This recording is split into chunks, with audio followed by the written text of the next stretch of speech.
With Medal of Honor Above and Beyond, I think we're finally able to fully realize that vision from 20 years ago of putting you in the boots, allow you to see through the eyes of someone who was actually there. And that's been the most exciting and fulfilling part of the project. There's no moment in this game where like you're just relaxed, right? You're in a war zone. You are a member of the OSS, the Office of Strategic Services. That allows us to tell a story where the player gets to go to all these incredible places. VR adds such another level to it just because people want to naturally interact with things how they do in the real world.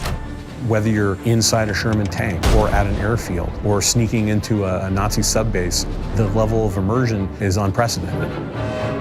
Through the power of VR, you're climbing a wall, you're pulling out your gun, you're catching a grenade in midair and throwing it back.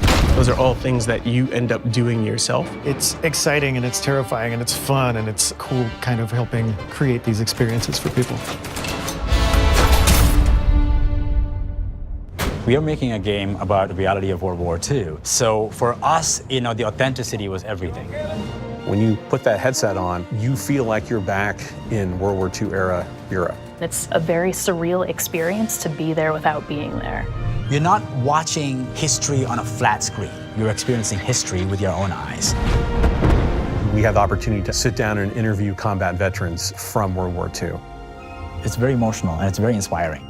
And that's what draws us to dive deep for our characters. And putting you as the player on an adventure that spans some of the biggest moments of the war.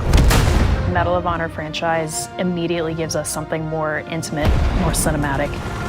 Games are at their best when they're immersive, and we're finding all sorts of little things you can't do in traditional games.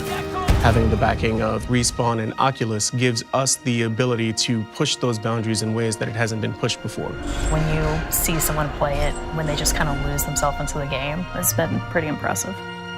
If the game we're making ignites people's imaginations and illuminates the world, then we've accomplished what we set out to do.